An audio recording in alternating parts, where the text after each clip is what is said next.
Exodus chapter number 13, beginning in verse number 1, consecration of the firstborn. Then the Lord spoke to Moses, saying, Sanctify to me every firstborn, the first offspring of every womb among the sons of Israel, both of man and beast, it belongs to me.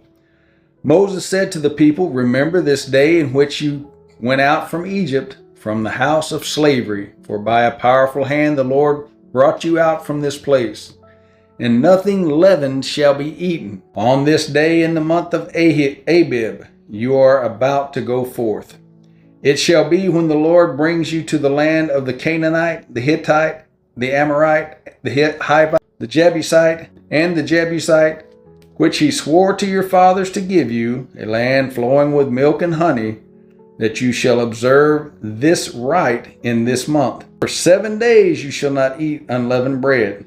On the seventh day there shall be a feast to the Lord. Unleavened bread shall be eaten throughout the 7 days, and nothing leavened shall be seen among you, nor shall any leaven be seen among you in all your borders. You shall tell your son on that day, saying, It is because of what the Lord did for me when I came out of Egypt. And it shall serve as a sign to you on your hand, and as a reminder on your forehead, that the law of the Lord may be in your mouth. For with a powerful hand the Lord brought you out of Egypt.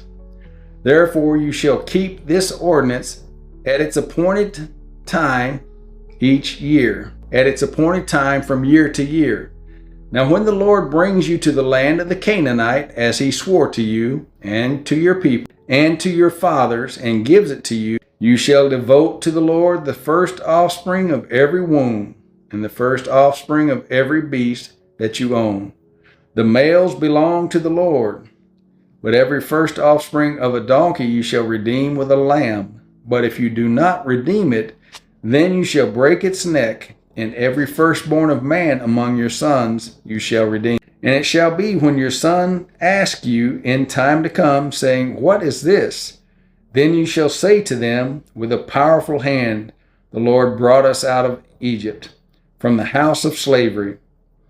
It came about when Pharaoh was stubborn about letting us go, that the Lord killed every firstborn in the land of Egypt, both the firstborn of man and the firstborn of beast. Therefore I sacrificed to the Lord the males, the first offspring of every womb, but every firstborn of my sons I redeem.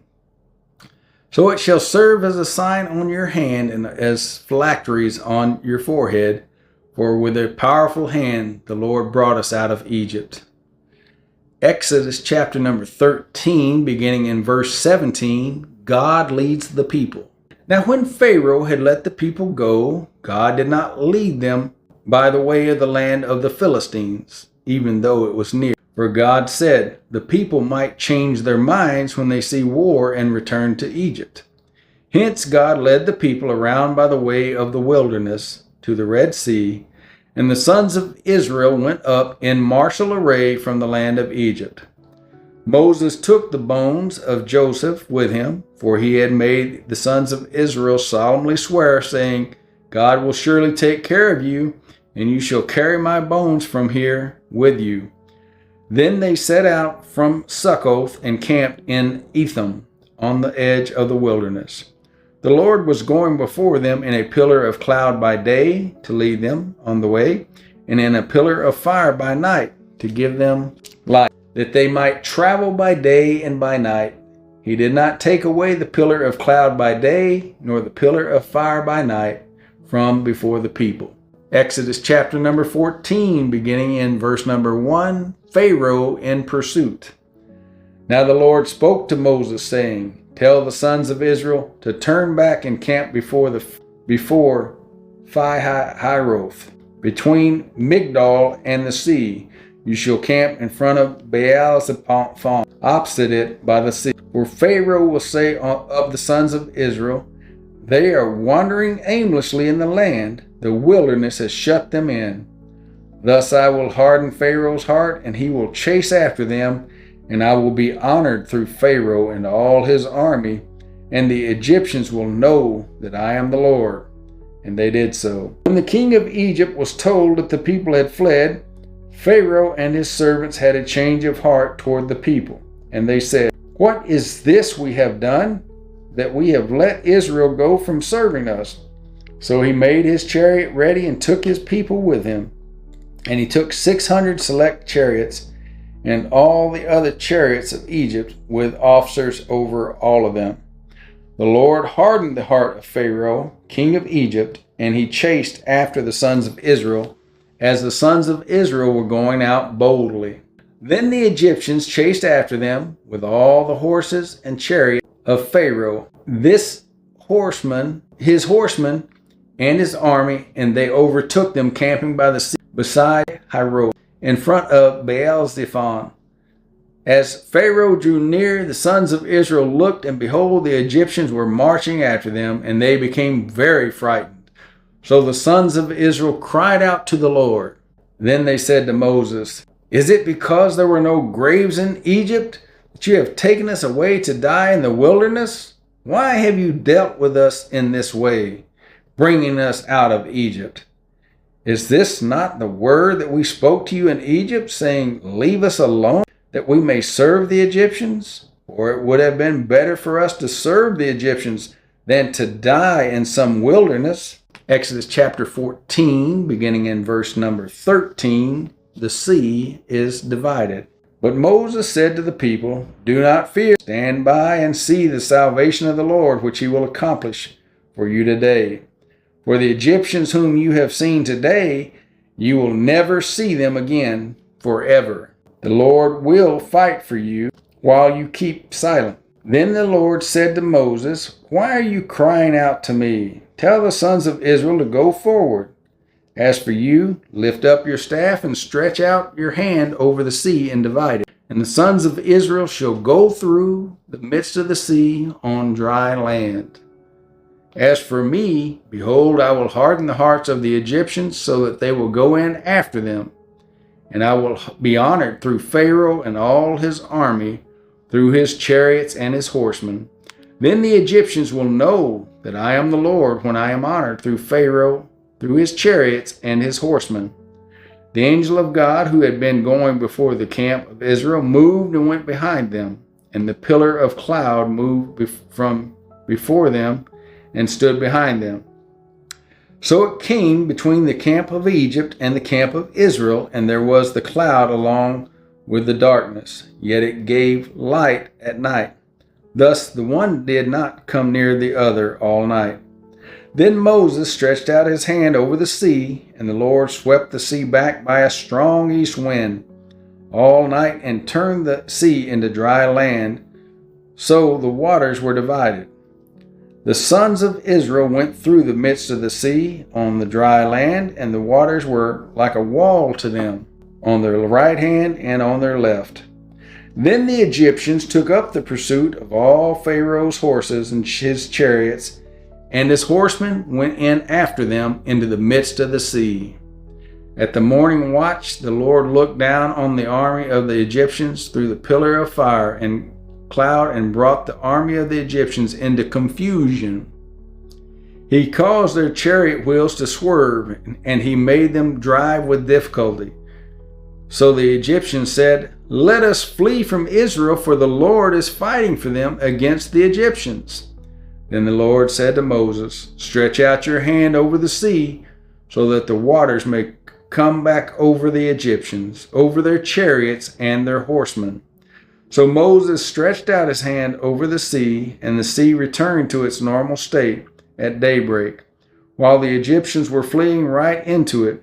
Then the Lord overthrew the Egyptians in the midst of the sea.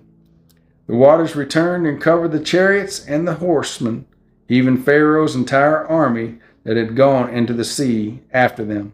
Not even one of them remained. But the sons of Israel walked on dry land through the midst of the sea, and the waters were like a wall to them on their right hand and on their left. Thus the Lord saved Israel that day from the hand of the Egyptians, and Israel saw the Egyptians dead on the seashore. When Israel saw the great power which the Lord had used against the Egyptians, the people feared the Lord and believed in the Lord and his servant Moses. Exodus chapter number 15, beginning in verse number 1, the song of Moses and Israel. Then Moses and the sons of Israel sang this song to the Lord, and said, I will sing to the Lord, for he is highly exalted. The horse and its rider he has hurled into the sea. The Lord is my strength and song, and he has become my salvation. This is my God, and I will praise him. My father's God, and I will extol him. The Lord is a warrior. The Lord is his name. Pharaoh's chariots and his armies he has cast into the sea, and the choicest of his officers are drowned in the Red Sea. The deeps cover them. They went down into the depths like a stone. Your right hand, O Lord, is majestic in power. Your right hand, O Lord, shatters the enemy. And in the greatness of your excellence, you overthrow those who rise up against you. You send forth your burning anger, and it consumes them as chaff. At the blast of your nostrils, the waters are piled up. The flowing waters stood up like a heap. The deeps were congealed in the heart of the sea. The enemy said, I will pursue, I will overtake, I will divide the spoil. My desire shall be gratified against them. I will draw out my sword. My hand will destroy them. You blew with your wind. The sea covered them. They sank like lead in the mighty waters. Who is like you among the gods, O Lord? Who is like you, majestic in holiness, awesome in praises, working wonders? You stretched out your right hand. The earth swallowed them up. In your loving kindness you have led the people whom you have redeemed. In your strength you have guided them to your holy habitation. The peoples have heard, they tremble. Anguish has gripped the inhabitants of Philistia. Then the chiefs of Edom were dismayed. The leaders of Moab, trembling grips them. All the inhabitants of Canaan have melted away. Terror and dread fall upon them. By the greatness of your arm they are motionless as stone, O Lord, until the people pass over whom you have purchased. You will bring them and plant them in the mountain of your inheritance, the place, O Lord, which you have made for your dwelling, the sanctuary, O Lord, which your hands have established. The Lord shall reign forever and ever. For the horses of Pharaoh with his chariots and his horsemen went into the sea, and the Lord brought back the waters of the sea on them. But the sons of Israel walked on dry land through the midst of the sea. Miriam the prophetess, Aaron's sister, took the timbrel in her hand, and all the women went out after her with timbrels and with dancing. Miriam answered them, Sing to the Lord, for he is highly exalted. The horse and his rider he has hurled into the sea. Exodus chapter 15, beginning in verse 22, the Lord provides water. Then Moses led Israel from the Red Sea, and they went out into the wilderness of Shur. And they went 3 days in the wilderness and found no water. When they came to Marah, they could not drink the waters of Marah, for they were bitter. Therefore it was named Marah. So the people grumbled at Moses, saying, What shall we drink? Then he cried out to the Lord, and the Lord showed him a tree, and he threw it into the waters, and the waters became sweet.